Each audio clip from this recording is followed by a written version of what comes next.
You're a D&D player who doesn't want your character's species to decide your class, but you do want their heritage to feel meaningful to your character's identity and meaningful to the rules of the game. So let me introduce you to the Ghostfire Gaming heritage system. My name is Ben Byrne, and this is character creation in Grim Hollow.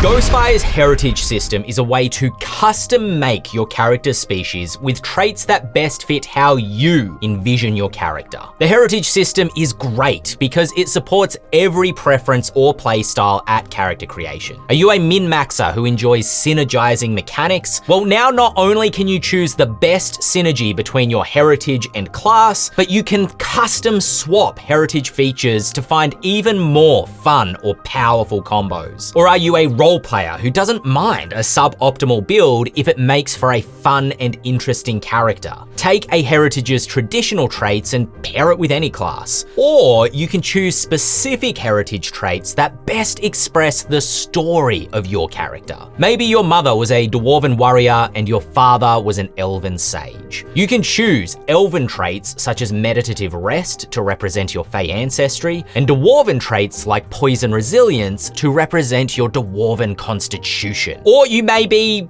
entirely dragonborn, but you were raised by elves and you have learned to hide better in the natural environment and have learned to rest through meditation. How the heritage system works is that you still choose a species to get your base traits from, which include your character's age or how they age, their size, and their speed. But that being said, size and speed are still customizable in many heritages between medium and small. And your ability score increases are still entirely yours to choose. As we are designing these rules for the D&D 2024 rules, in future ability score increases may come from your background using this system, but currently in this playtest, it's completely open for you to decide. Then your chosen heritage lists 8 traditional traits that a typical member of your heritage has. If you want to create an easy or classic feeling D&D character, just take the traditional traits. The traditional traits of an elf or a gnome will make your character feel like a 5e elf or gnome. Or you can play a traditional version of a Grim Hollow heritage like an ogresh or a wexelkin. That said, you can swap out any or all of your traditional traits for traits from other heritages to customize your character, ending up with 8 traits total. Traits are also broken into 3 categories of combat, roleplay, and exploration. Each type of trait is obviously most relevant to its respective pillar of play. Traditional heritage will have a balance of all 3 trait types. However,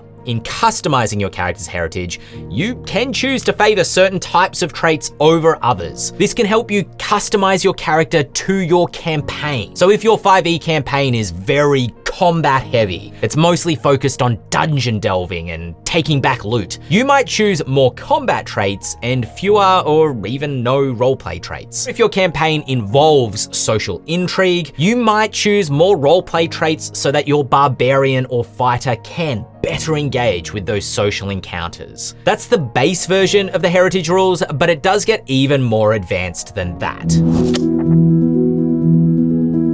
So a moment ago, I said that you would end up with 8 heritage traits for your character, but I lied! There is an added level of customization. Each heritage trait can be selected at least twice to gain an added benefit. For example, Shroud of the Wild is a traditionally elven trait. It allows you to hide even when you're only lightly obscured by foliage, mist, heavy rain, that sort of thing. If you choose this trait twice, you gain Faultless Shroud, which gives you advantage on stealth checks whenever you hide using Shroud of the Wild. So if you want to play a particularly stealthy elf, you could sacrifice one of your other traditional features to choose Shroud of the Wild twice instead. Think of it kind of like you have 8 slots to fill or 8 points to spend on your starting traits. There's also other ways to customize your trait choices, such as gnomes, dwarves, or halflings who have their default movement speed set at 30 feet. However, if you prefer to play using the 25-foot movement speed of those heritages, you can reduce your speed to 25 25 feet and gain an extra traditional trait instead. So a slower,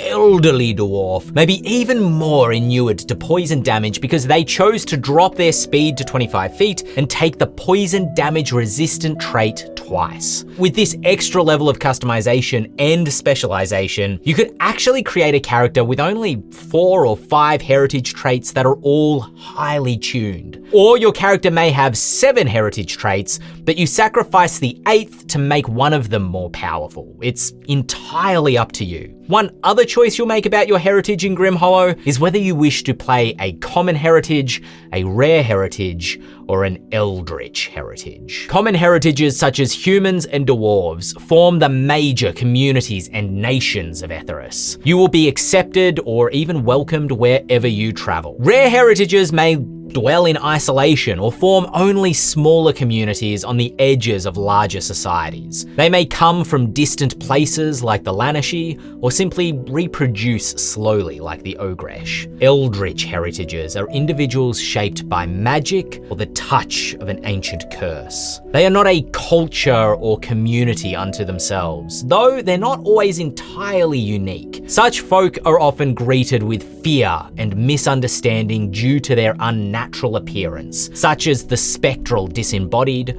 or the constructed Wexelkind. If you want to try the heritage system for yourself, just click that link up there. This system is being revised for our Grim Hollow Kickstarter coming in October, and you can sign up to playtest these new rules now for only $1. There are 6 heritages in the playtest packet, meaning there's about 40 plus heritage traits for you to try, mix and match and customize as much as you like. Playtesters get access to all our playtest packets, including the previous Monster Hunter class and our new transformations that are coming before the Kickstarter. Chat in our private Discord, get previews of art drops early, and send us your feedback via polls and playtest surveys to add your voice to Grim Hollow's future.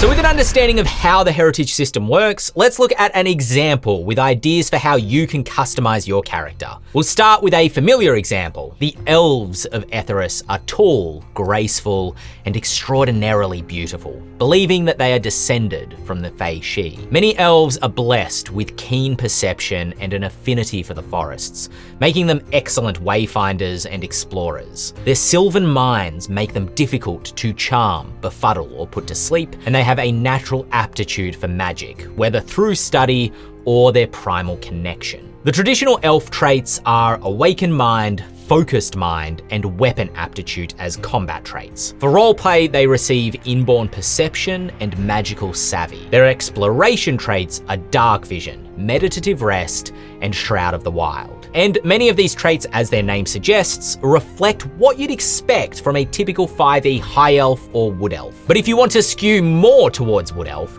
you might drop Magical Savvy, which gives you a free cantrip, and instead take Nature's Voice, or Climber. Nature's Voice allows you to communicate simple ideas with beasts and plants, enabling you to learn if an aggressive animal is simply hungry, scared, or territorial. Climber makes your climbing speed equivalent to your walking speed, making it easier to scamper up trees to vantage points or scale rocky cliffs. If your character is a high elf wizard, you could drop Shroud of the Wild and Weapon Aptitude to instead take Magical Savvy twice and Magical Insight. Magical Insight gives you proficiency with Arcana, and while Magical Savvy gives you that free cantrip from any spell list, taking it twice either gives you a second cantrip or you can take a first level spell. But elves in Etheirys are also famous for their beautiful songs and artistry, inspired by the tragedy of the realm they lost during the era of expansion. Drop Weapon Aptitude and Inborn Perception